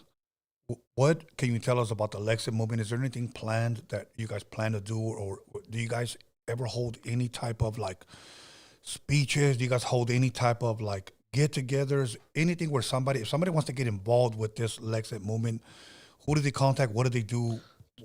Just go to our website, wearelexit.com. Wearelexit.com. And you can sign up. We have chapters all over. We just did a great event, bro. I don't know if you've seen it. We went into South Central LA on Saturday. And, man, bro, we gave out tamales, churros, popcorn, hot chocolate, all that. We gave out a bunch of gifts.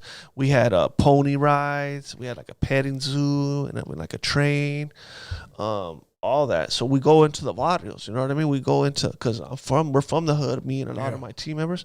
So we, like I said, we went in there, gave all the little kids, because they needed over there in South Central. We gave them all presents and all of that. And then we go and give them school supplies for schools, backpacks and all of that. Or we feed the homeless. We do a bunch of things, you know what I mean? Pro-life, or we're always doing something. But like you said, it's the 24th, so we're probably going to be helping a lot of candidates, ones that we like. Right. Then we'll be backing them and helping candidates. That's awesome. And do you believe, and again, I know the answer, but I need it for the fans. Do you believe that it's important for Latinos to wake up and get educated when it comes to politics? Yeah. Like, don't just vote like me, thinking, oh, we're just vote Democrat automatically and all that. Vote on the issues. Like, do your homework, do your research, vote on policy. not on feelings. Don't vote on race. And because these leftist Marxists, they're always trying to focus on the past and that they are indigenous and colonizers and this and that. Talking about, I'm like, who cares? I want to talk about today. These high gas prices, inflation today. Go to the grocery store, right? You know what I mean? I want to talk about them grooming kids today. Now they're trying to mutilate kids, cut off their things and all that. Like, I want to talk about that. Like, focus on that. Don't worry about, don't vote, like I said, on race and all that other stupid stuff. Vote on the issues. And me, I vote on the Bible. Eh? Like, that's my guide, is the Word of God. So you use your morals when it comes to voting. Morals into voting, because God will never do you wrong. So Right. I obey God. And like I said, that's why sometimes we don't back certain even Republicans. If they're not lined up with the Word of God, then Lexit, we don't do that. Everybody knows us that knows us. That's how we roll. Like, we're not a Christian organization, but I'm Christian, and we're not going to be ashamed of the gospel. We say it boldly, and we hold the line. That's our red line. Like, we will not compromise. If it goes against the Word of God, that we will not do. We will not go for it. Now, I want to talk about your trip to the White House, because that shocked me when you told me that. And it shocked me that you actually met Trump. Yeah. Okay. I don't know if you got a chance to actually chop it up with him. Or Yeah, I do. What type of vibe did you get from him when you met him? He's cool as heck, man. You would like him, man. He's funny. Really? He's a funny dude. He's tall, bro. Tall as heck. And I'll give you a little example. So I'm right there, right? And there's a bunch of people behind me. It was all Latinos. It was like hundreds of Latinos. And he's walking down, him and Pence. And I'm in the front. And there's people all right here. And so he's walking down. And then he comes right in front of me. So I'm right here, we're talking with him, and he's cracking jokes and whatever, right? And the people behind me, I guess they were all trying to get pictures of him or whatever the hell they were doing. And you see my wheelchair, like, when the moves like that, like any little thing and it moves. So as I'm talking to him, I guess I'm moving like that because the people behind me or whatever they're trying to do or whatever. So I don't pay attention. I'm just like, wow, I'm talking to Trump right here. You know what I'm saying? So I'm just right here talking to Trump. And he noticed it, right? He noticed me going like that. So Trump, all of a sudden, he starts yelling at all the people, stop pushing him, stop pushing him. And he comes behind me like this. He puts his arm around me, like shields me from the people. He said, stop pushing him, stop pushing him. And I look at him and I was like, oh, that's feeding me that he noticed that. You know what I mean? It just shows his heart. Like, he noticed that they were like pushing on me in the wheelchair. Wow. Now, how did you get invited to go to the White House? Just being with Lexit and all. I got invited 6 times. Did you go all 6 times? I went all 6 times. I probably even got but I went 6 times. I might have even got it for other time and I didn't go, but I went. Yeah, I did. I got invited like on for 4th of July or something like that, but I couldn't because it was a lot, bro. Because it's a lot for me, bro. Because that's like an 8-hour flight. Yeah. It's hard for me in the wheelchair to do all that. Yeah. It's a hell of a flight and it was rough, and I went like 6 times in like a year. Oh, it was like in a year? It was like in a year or something. I went 6 times. So I was like, that was enough for me. Yeah. Okay. Now this is while he's in his term, obviously. Wow. Okay. That is crazy, bro. Like, you know what? For you to go and what was your reason for going, or the reason for the invite? Was different it just things? Okay. Like one time was for a Christmas party. And then another time he was signing like initiatives for Latinos things for signing for that and just different occasions things. Okay. So did you meet him on several times? Or just one time. Or just that one time? Okay. And so you ended up liking Trump as a person. You thought he was cool. I thought he was good. He was good. And then even that, because like you've seen everybody hear my story, straight gang member, white boy, pin and all that, to being at the White House. And like, you know what I mean? Yeah, he shows he's cool. Even one time I was there with like 5 of my homeboys from Puente. We're in the White House. We're like, look at it. 5 of us right here. We're right here chilling in the White House. Hey, that just shows like, but the fake media and all that will never show none of that. They try to be like, oh, he's racist and all that. I'm like, he ain't racist. Yeah, he's a straight Chicano. Ex-gang member right here at the White House. They try to push that narrative that he's racist, that he said this, that he said that. And every time I ask people, show me where he said it. After years, they finally showed me one little clip where he said something about Mexicans. And I said, no, show me his speech in its entirety because I need to hear him in context. Okay, you're not going to pull a fast one on me. Just show me a little clip. Don't do that. Okay, but nobody yet has I guess found the entire speech, in its entirety to show me. So I can't judge the man on a little tiny clip. That would be like me reading the middle portion of the chapter of the Bible, maybe say a book of John, and then never read how it started, never read how it ended.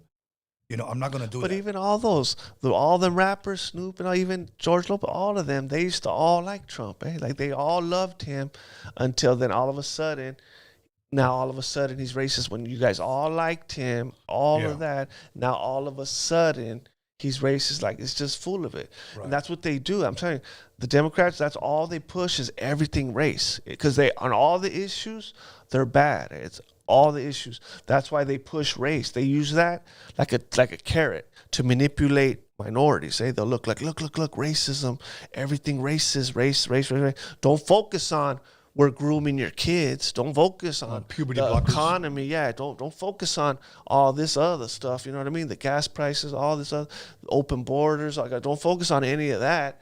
Focus on race, and the past, 500 years ago. Focus on that. Like that's why we tell them, nah, don't focus on that. Yeah. Focus on the issues. Focus on do your homework. But meanwhile, they're throwing trans inside of the schools, teaching kids. And going in there with your daughter. They're having men going in the restroom with your daughters. And men all of a sudden, and it's the men throwing on these dresses. It's the men throwing on these wigs. It's the men that are transforming themselves into that, and at the same time, robbing men and stealing men from their masculinity. Even the women, they're playing in the sports, taking scholarships from these little girls and all that. Like there's some man, you know what I mean? He can't win as a man, so he'll go in there and he'll compete with the women and all that. Swimming, bro.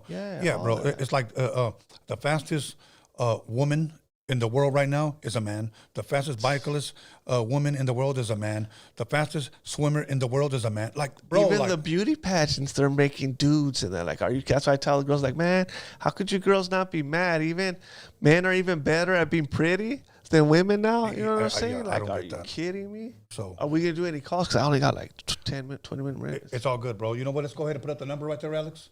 Let's go ahead and take some calls, and whoever calls goes ahead and calls. My boss is gonna come. Oh no, that's all good. What time are they gonna come? 9. Okay, my apologies, bro. It's all good. But okay, let's see. I'm connected, correct? Okay, so let's see. Okay, so if anybody wants to call in right now and you want to go ahead and ask Jesse anything about what he has been shared today, whether it's about his faith, whether it's the Lexit movement, whether it's about his childhood, you can go ahead and call right now. We got a few minutes before his ride gets here, and take some home. Go ahead and call in, and we'll see who calls in. If not, we're just going to continue to chop it up with you guys, But until we get a call, I'll let you know. Usually it takes about a minute or two for people, because there is sometimes a slight delay. And I do ask that if you call, please have your TV turned down. Don't try to look at us on the TV and talk, So call back. Okay, let's see. If he calls back, caller with there we go. Let's put him on. These on? Yes, sir. Caller, your name and where are you calling from? Jay, South Texas. Jay from South Texas. Do you have a question for Jesse from the Lexit movement? What's up, Tony? What's up, guys? Yeah, I do, man. Hey, what's up, Jesse? What's up, man? What's up? Hey, chillin', man. I got a question for you. All right, right. Yeah, so I want to get, what is Lexit's take on immigration? Of course. Well, I want to say we need to secure the border. You know what I mean? We need to secure the border, but some kind of if they're already here and all that, then they should get some path to citizenship or whatever. We're for that they should get some path for citizenship. But first, we need to secure the border, because that's like if you're having a leak at your house, and first you got to stop the leak, then you can start cleaning up the mess or around it. So first they need to secure the border. That should be the main focus, and then then they should have some type of path to citizenship. But then too, you have to watch out too, because some of the ones that are doing it the right way, I just feel bad for those ones, because they're ones that are, because see, they have no incentive to even try to come the right way. If they see all these other ones just coming all bad and all that, why should they to do it? You know what I mean? So it's just stepping on the toes of all these ones that are coming the right way. But yeah, we need to secure the border. Okay. What's your take on the caravan that everybody's afraid of? That everybody's scared of the caravan. What's your take on it? Well, they're not scared. It's just, it could be anything coming in, bro. Like, especially now, and especially where we see all of these Muslims and all. It could be terrorists, all type of people coming in, especially nowadays. You can't just have people coming in like that, because something could bad. It's gonna be all bad happening. So yeah, like I said, and then they should be coming the right way. Like, every single country in the world enforces its borders. Everyone, even Mexico, all of those. That if you don't have no border, then you don't even have a nation. Like, every country. But see, you notice that how Mexico, like if the Honduras and all them trying to come to Mexico, they enforce their borders. You see how nobody calls them racist or none of these other countries. Why is it only us? It's because of these Marxist leftists are like that. And we already, more than any country in the world, we let like 1 million come in every year, like the most than any other country. So we already let all 1 million come in legally. We're just saying doing it the right. That's like you. You're gonna tell somebody you want them to come into your front door or to break in through your window, Right. But don't you think that was learned from the Europeans that came to this continent first? What'd you say? What was that again? What was that again? I said, don't you think that was learned? I said, don't you think that was learned from the Europeans that came to this continent first? I don't know. But now it's different from now, like I said, because now it's the terrorism and all kind. All it even just takes is one dude to come over with some kind of a bomb or whatever, or even there's a sleeper cells. So those ones at any time, they could imagine you and your family right there, and then they're just murdering people all simultaneous. You know what I mean? You can't be like that no more. Okay, look, this is a recommendation that I'm gonna give to the Lexit movement. All right. I'm from South Texas, homie. I'm from a border town. Yeah. So everything that you guys speak on terrorists coming through with a bomb, this and that's make believe. They're brainwashing you. Wow. Because none of that shit is going on. I can tell you, homie, who's coming through that border and who's not. Whenever you want to take a trip down here to South Texas, and really see what it is, there is. There's people from all over. There is a bunch of people from Saudi Arabia, even Africa. It's not only Latinos. It's people from all over, even Chinese, all type of Iran, all that.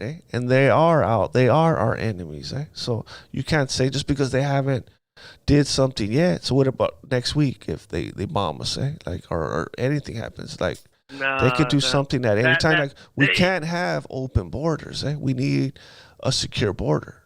Yeah. Plus they're taking our jobs, everything. Like in all ways, our schools, our kids ain't got enough supplies. Look, in all type of ways.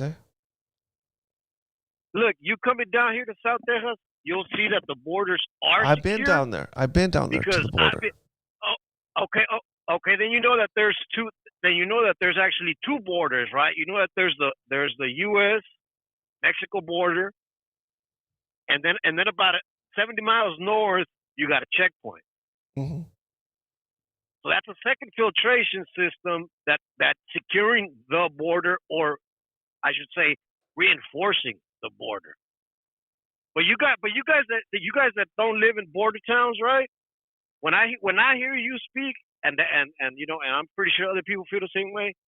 You guys are just picking up what somebody else is saying.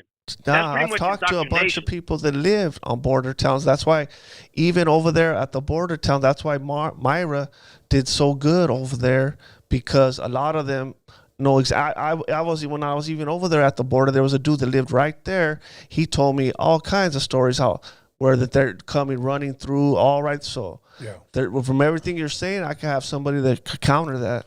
Well, Jay, just let me say this, and then I want to end this call because I'm trying to squeeze in a couple of more phone calls.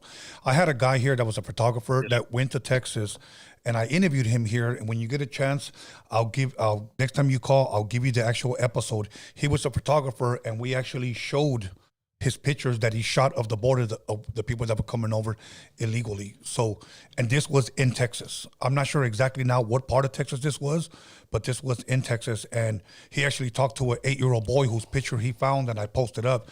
So according to him, the borders were not secure. So this was from a reporter that I've interviewed here. So, but listen, Jay, thank you very much. Thank you, Jay. Yeah, no, there's definitely smuggling going on and illegal immigration, right? But the borders, for the most part, are secure. Us that live down here, we're not in fear of the borders not being secured. You know, there's border patrols going around everywhere and everything. You know what I mean? Not too long ago, we had DPSs from Florida down here, so it's pretty secure. Us down here, we don't live in fear of the borders or anything like you guys like to say it is. And I'm gonna leave you with this though. I'm gonna leave you with this, Jesse. If these immigrants in those caravans pray to God, the same God that you pray to let them through, will He answer them or will He not? Well, that's because they're breaking the law. The Bible, if you know the Bible, the God says that we're supposed to obey the laws of the land. So that's breaking the law. So God's not going to condone breaking the law, same as He ain't gonna be like, I pray, but I'm robbing somebody. All good, Jay. Yeah, I don't know about that, but yes, sir. You guys have a buenas noches. Buenas noches. Thank you. Okay, you guys, we probably got time for maybe 2 more phone calls. So if you guys want to get it in, because he's got to be heading out soon. So once again, it's when I say this with all due respect, this is not a debate. If you guys just want to share something or ask something, go for it. But Jay, thank you for that call. Appreciate it. Here we go here. Caller, your name and where are you calling from? Hello, Tony. This is Bad Pitbull. What's up, Jesse? What's up, man? Thanks for calling. This is calling from Skid Row. But oh wow. A little note on that border there. Hey, Jesse, I appreciate everything that you're doing. And this is Bad Pitbull calling from Trump Westside Connect Gang. But with the border right there, I've done business. I know Jay from South Texas is there on his little town right there, but I've done business across 7 countries. I've lived and worked in over 100 cities, and I could tell you what, there's things that happen down there. I've been all around the Texas border, New Mexico, Arizona, and San Diego border. A lot of it on foot, and me doing my own thing. And when you see a bunch of 4x4s in the middle of nowhere, with Christmas lights during summer, I know to stay away from them. I know that I've been through little towns in Arizona that tell me, get the fuck out of here because the sun's going down and the cartels, they run the show here. And they literally walk over here, and these are little shithole towns with the little deputy sheriff.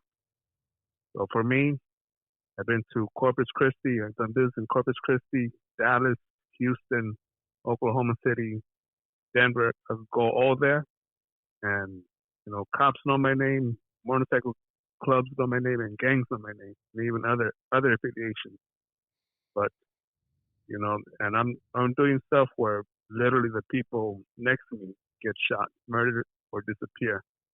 So for someone to say that they're certain about certain things, no, there is something. The shadow government. Yeah. I believe that these are people that are possessed by a dark force. Yeah. And there's times that I stay away from people just when I shake their hands and I'll see the evil in them. And someone could say, well, why do you feel like that? It's like, I can't explain it, but I do sense the darkness in certain people. Yeah, absolutely. Because we're so used to being comfortable. And I know you got to leave right now, but we're so used to being comfortable, or that's offensive, or that's not right. Give that person a shot. I'm like, no, you don't understand, Lucifer, who was God's most beautiful angel, what did he do? I just barely learned that his instrument was the harp, and his specialty was music. So, what is it with frequency? And a person you could look up, is David Paulides, and he does a lot of the real news on YouTube. And if you want to find out specifically what are certain threats over there, yes, with sleeper cells. But if you want to be more specific, years ago, there are certain scientists that have disappeared, certain things that have disappeared from the borders of Russia, and things that could be used against us here. And they have found people from Yemen on terrorist watch lists. The FBI has found them and let them go. And these are guys that are known, highly skilled killers. People at the Mossad wants, people at the French Foreign Legion wants to get, people at Delta Force. But if Jay from South Texas and his little rusty porch thinks everything's secure, no, I could take you on a road trip, but you better be ready to hike 106 miles on foot, and you better be willing to do it in 127-degree weather. Like I have. My bro. No, but even look what's happening in Europe right now, Paris and all of that. Yeah. You see that? They have all these immigrants over there. Look what's happening to their country. What's happening to their country? You can't just let that. That's why I said every country in the world enforces its borders. Yeah. Thank you, my bro. Correct. Thank you. Appreciate you, Jesse. Stay blessed. All right, thank you too, brother. Thank you. Good night, all. Bye. Okay, let's go. I want to end it right there because of your time. What's up? Go ahead, say something. We're talking about Pauli's project, right? Paul Avila. Yes, and put our tags, please. They haven't been up. Go ahead. Pauli's project. Yeah, you were talking about the guy that takes the photos for the... Yes. Yeah. What was the episode? It was 294.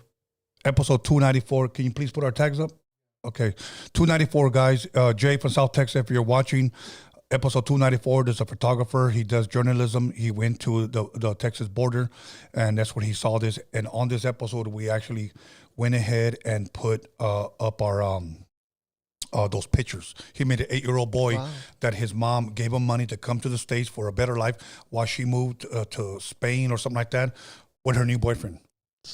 And he took a picture of that little boy laying there all wet, and we posted it up. Wow. That's another thing. Like you're saying, all the human trafficking, and all that, and rapes. And I don't want to say when it comes to the Mexican border, when people coming through here, see, people ignorantly, and this is no disrespect, immediately think that everybody that's coming through there is Mexican. That's what they think. I could tell that dude they called. Yeah. He's thinking that he's only thinking, Latinos and all that. It's not. They ain't. There's Africans, Iranians, all kinds. Yeah. And you can't have them come through because especially we've seen with all this stuff what's going on with Israel and all that. Right. So imagine if they just all start attacking us right now. That's going to be all bad. You can't have that. Okay.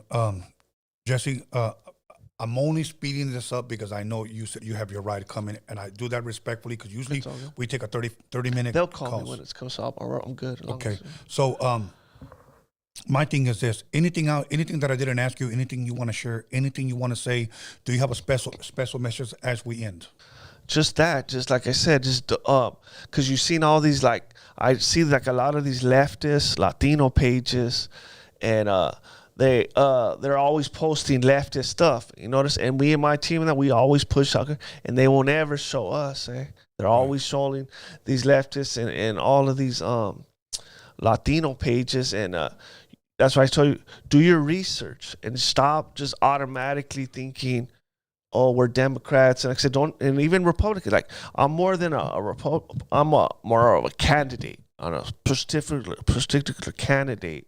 Yeah. We don't just blindly gonna go for any Republican, only if they're good. So do your research. Yeah, so you're encouraging people to do your research, not saying follow us, but do your research, educate yourself, and then go from there. Yeah, that's what you never hear really us say, well, Republican or all that. We don't ever. We just say, do your homework, you know what I mean? Right. Vote on the issues, vote on your faith. If you're Christian, especially like I'm kind of harder on Christians. Like if somebody that they ain't religious, Right. I don't really trip. But it irks me when I see I'm like, especially like, how could you be a Christian or how could you say you love God, but you vote Democrat? To me, that's like an oxymoron. It is. That's it's hard. the anti-God party. It's hard to accept. I see that a lot too, and I'll leave it at that.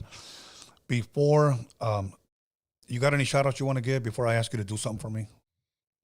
I'm good. Okay. Can you give us a short prayer to dismiss us? All right.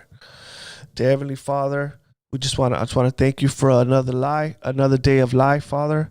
Thank you for all the blessings that you blessed upon us, Father God, for providing for us. I pray that you continue to use me, Tony, and all of us for your kingdom, your glory as we wait for you, Father God. As we see these days grow darker, Father God, that just means that it's coming closer for you to come, Father God. So I just pray that if anybody heard this message, Father, that you would open their hearts, Father God, and that you would draw them to yourself, Father God, by the power of the Holy Spirit, and that you would save them, Father God, save them from hell, and so that they would have eternal life. We thank you, we love you, and we praise you. In Jesus' name we pray. Amen. Amen. Okay, we're good, Alex. We're gonna go ahead, you guys, and put those are the tags. If you guys want to follow Jesse, and your page is on YouTube, on Instagram. Oh, on Instagram is Lexit Movement. Lexit Movement on Instagram, and once again, I'm Tony the Weird. So I just want to say thank you to my team, and once again, I'm just trying to be respectful for his ride. But thank you guys, much love and respect. Thank you everybody that tuned in. Hopefully you guys were blessed. Stay tuned. We have more coming next month with more Bible talk. Thank you. Take us away, Alex.